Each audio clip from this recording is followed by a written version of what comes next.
بسم الله الرحمن الرحيم.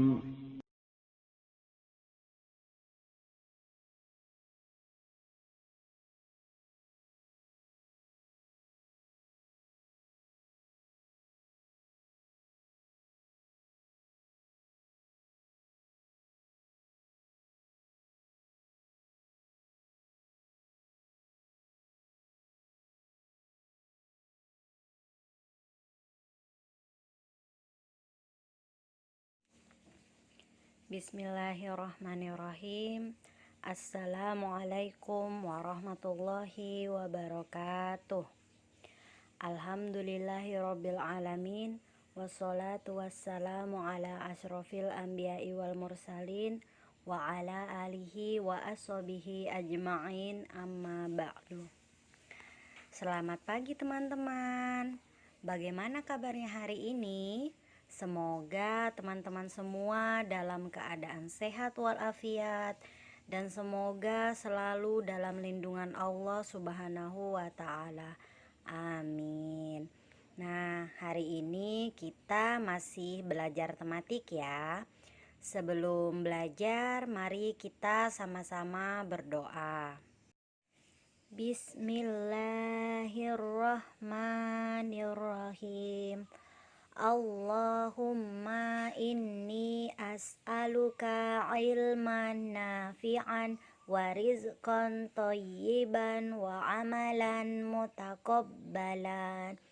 Alhamdulillah, kita sudah berdoa. Semoga apa yang akan kita pelajari hari ini bisa bermanfaat dan teman-teman diberi kemudahan dalam memahami pembelajaran hari ini ya.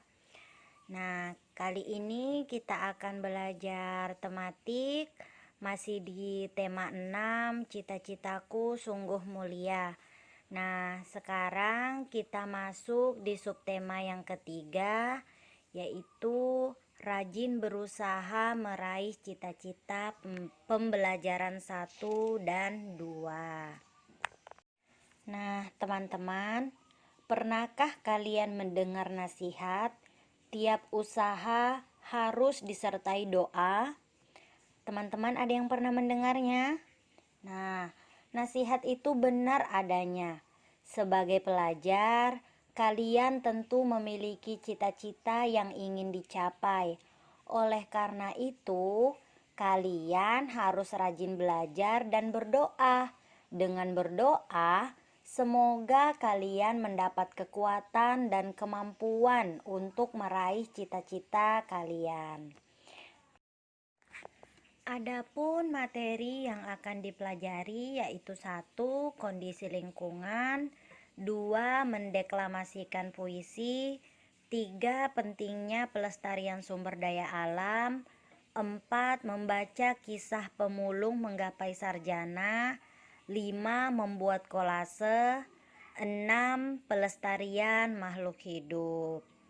Nah, sekarang kita masuk di materi yang pertama yaitu kondisi lingkungan. Nah, perhatikan dua gambar berikut dengan seksama. Bagaimana pendapat kalian mengenai kedua gambar sungai tersebut? Kedua gambar itu menunjukkan kondisi sungai di Jakarta dahulu dan sekarang.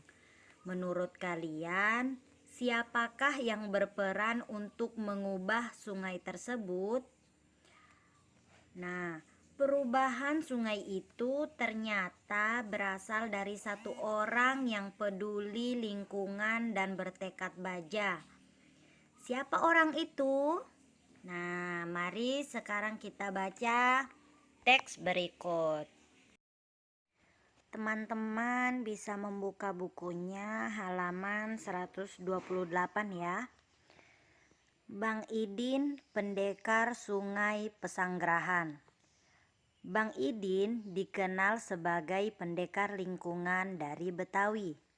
Dia adalah Haji Chairuddin.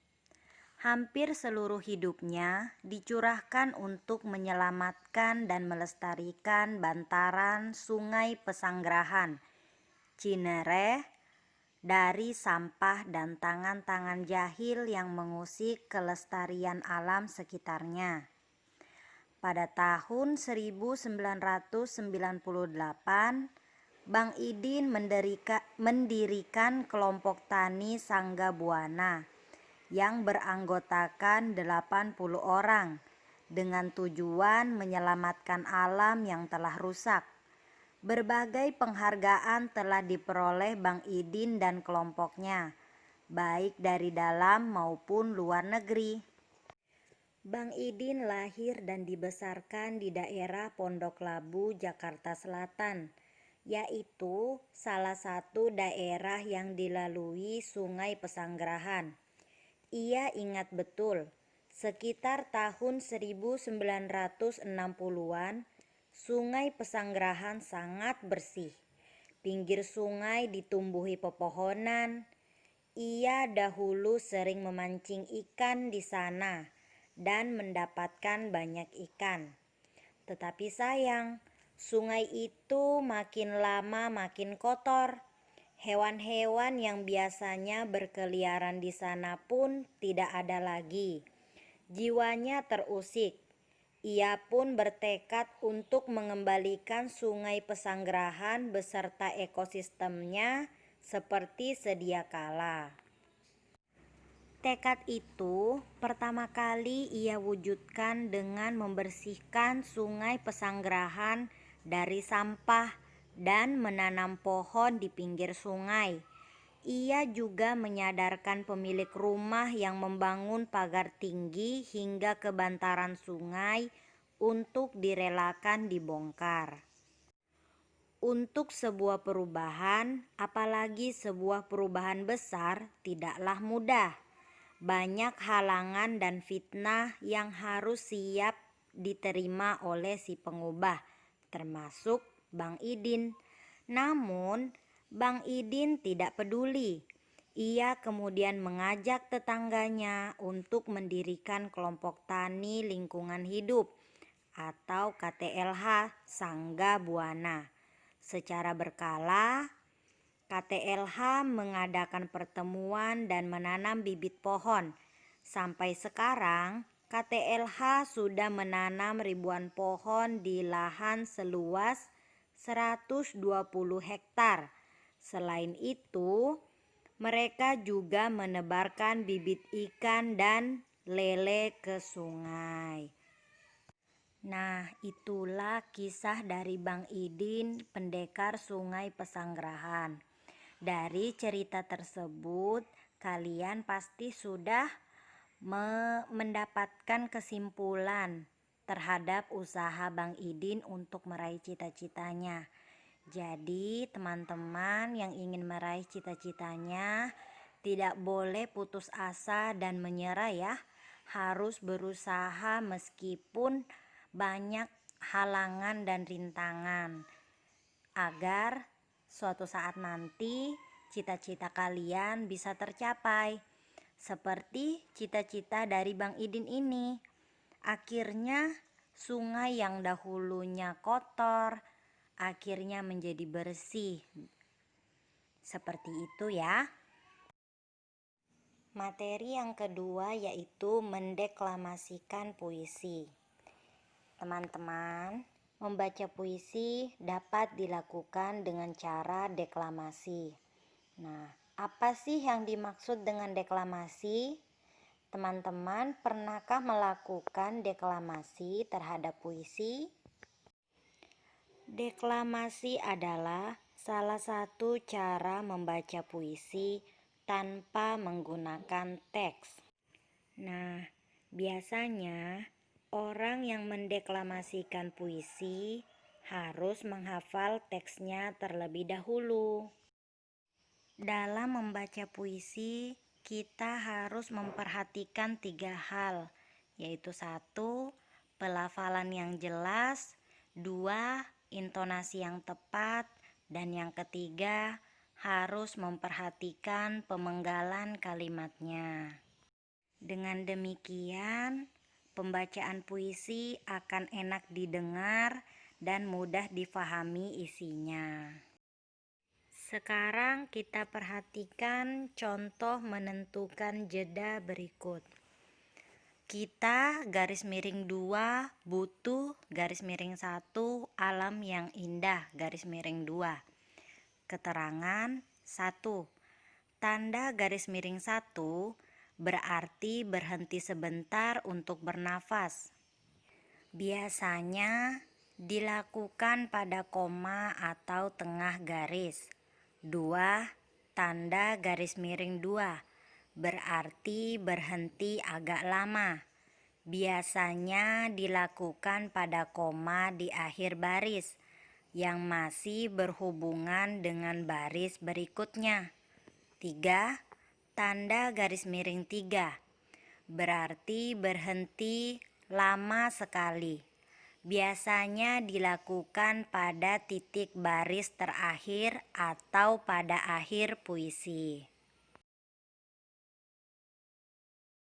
Nah, teman-teman bisa mempraktekkan cara deklamasi pada puisi yang berjudul Kerusakan Alam. Puisi yang ini ya. Atau bisa buka bukunya halaman 129 sampai 130. Bisa teman-teman praktekkan di rumah ya. Seperti itu ya. Kita masuk ke materi yang ketiga, yaitu pentingnya pelestarian sumber daya alam. Indonesia adalah negara beriklim tropis yang berbentuk kepulauan.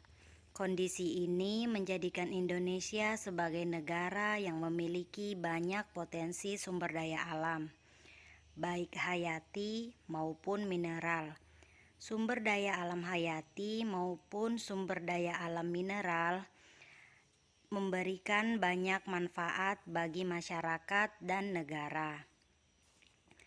Sumber daya alam hayati meliputi benda-benda hidup yang dapat dimanfaatkan untuk kebutuhan hidup manusia.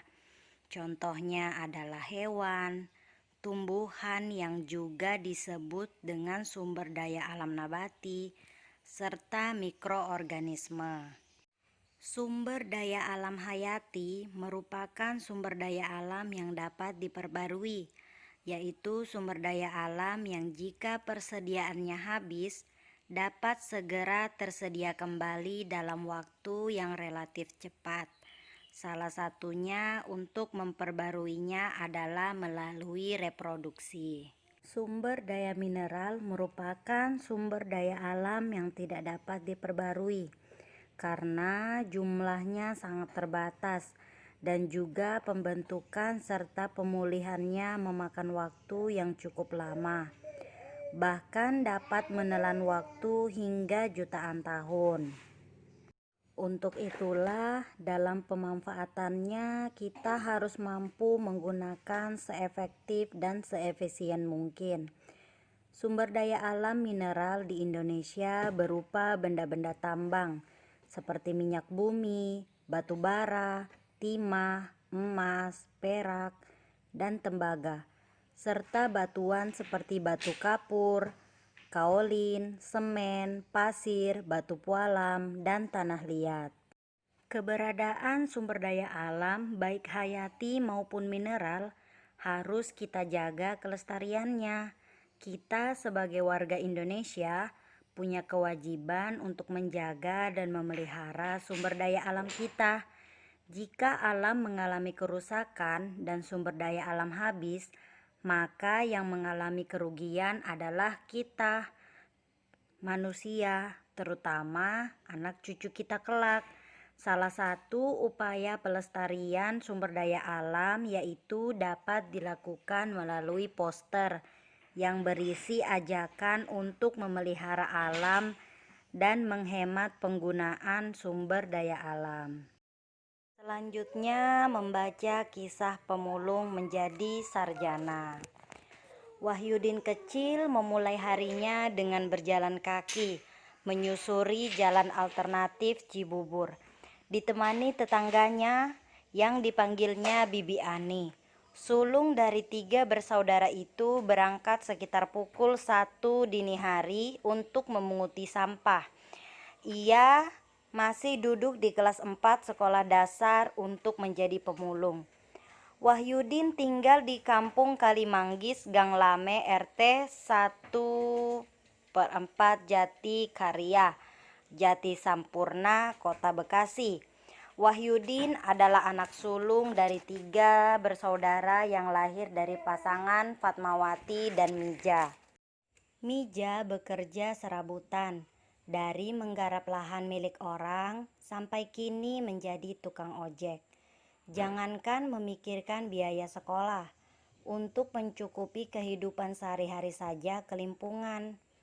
Saya tidak kepingin putus sekolah. Awalnya banyak yang mencibir. Mungkin mereka menganggap pemulung sama halnya dengan orang yang panjang tangan. Namun saya cuek karena saya yakin bahwa pemulung merupakan pekerjaan halal dan tidak merugikan orang lain, kata Wahyudin. Wahyudin rela menjadi pemulung, didorong kondisi ekonomi keluarganya yang pas-pasan. Saat itu, dia sudah merasa tidak akan sanggup melanjutkan sekolah hingga ke jenjang yang lebih tinggi. Ia memulung untuk membiayai sekolahnya. Selain memulung, Wahyudin juga memelihara ayam serta berjualan gorengan keliling kampung dan perumahan. Menjelang kelulusan SMA, Wahyudin gusar. Ternyata tabungannya tidak cukup untuk ongkos kuliah. Mimpi melanjutkan pendidikan ke perguruan tinggi digambarkan dan dituliskannya di atas kertas.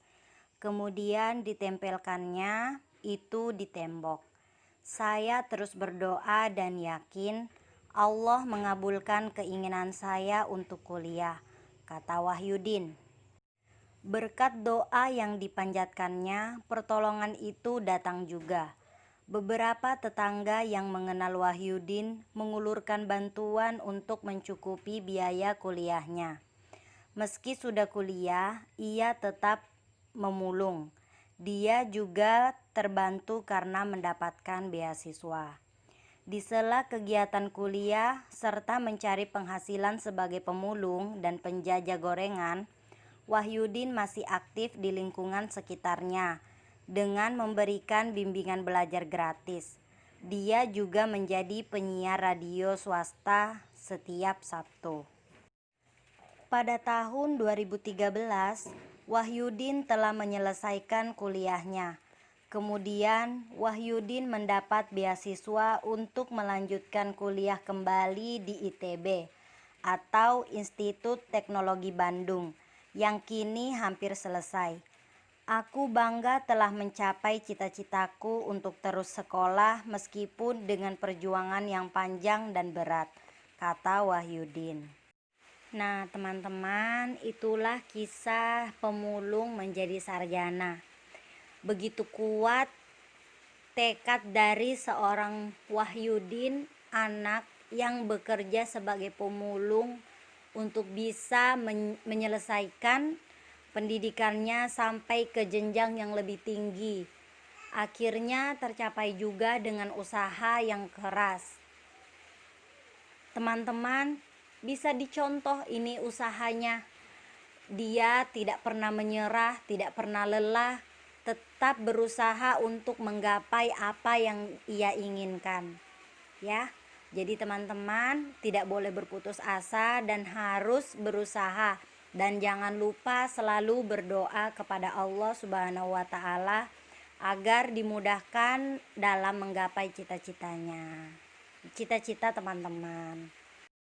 Materi selanjutnya adalah membuat kolase. Apa yang dimaksud dengan kolase? Kolase adalah teknik untuk membuat karya seni rupa 2 dimensi dengan cara memotong dan menempel. Bahan yang digunakan terdiri atas berbagai bahan, misalnya kertas, kain, kaca, logam, kayu, dan bahan lainnya yang ditempel pada permukaan gambar. Sekarang perhatikan beberapa gambar kolase berikut. Nah, gambar-gambar kolase ini biasanya terbuat dari barang bekas. Adakah barang bekas di rumah kalian? Walaupun itu disebut dengan barang bekas, barang tersebut masih dapat dimanfaatkan. Banyak usaha yang bisa dilakukan untuk memanfaatkan barang bekas atau tidak terpakai di lingkungan sekitar. Salah satunya adalah dengan mendaur ulang barang bekas pakai untuk membuat karya seni rupa. Membuat karya seni dari barang bekas pakai adalah hal yang sangat mudah dilakukan. Jadi, teman-teman bisa membuat karya kolase dengan menggunakan bahan yang ada di rumah. Seperti itu. Materi yang terakhir yaitu pelestarian makhluk hidup. Keanekaragaman makhluk hidup telah memberi manfaat bagi kehidupan manusia dan makhluk hidup lainnya.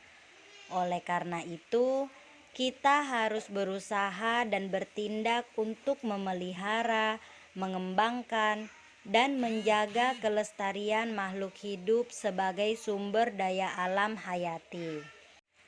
Dampak buruk yang diakibatkan oleh kepunahan suatu jenis makhluk hidup tentu sangat merugikan kehidupan manusia. Di Indonesia ada banyak jenis hewan dan tumbuhan asli Indonesia berada di ambang kepunahan. Bahkan beberapa di antaranya sudah punah. Oleh karena itu, perlu dilakukan usaha pelestarian makhluk hidup. Bagaimanakah caranya untuk melakukan pelestarian makhluk hidup? Caranya yaitu 1. Usaha pelestarian hewan.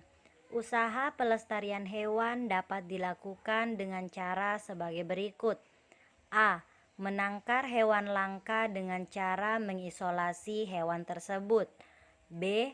Mengambil telur-telur hewan langka untuk membantu menetaskannya. C.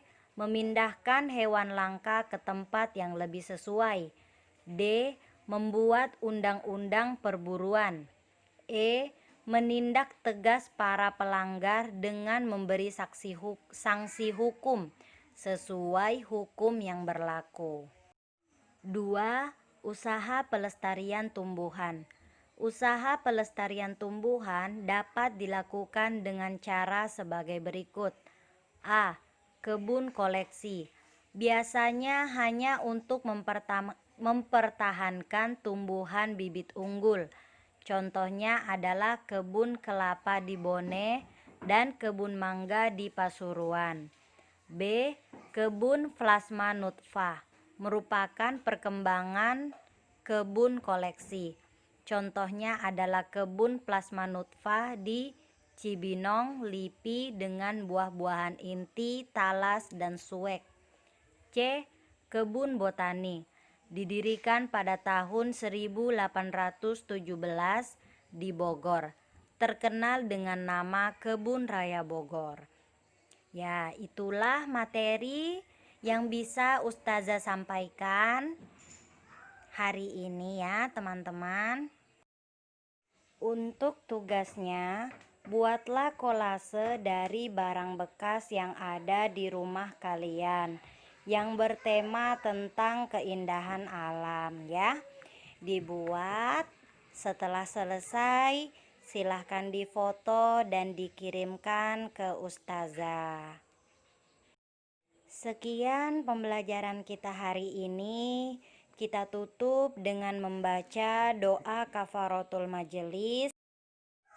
Subhanakallahumma wa bihamdika asyhadu an la ilaha illa anta astaghfiruka wa atubu ilaik. Assalamualaikum warahmatullahi wabarakatuh.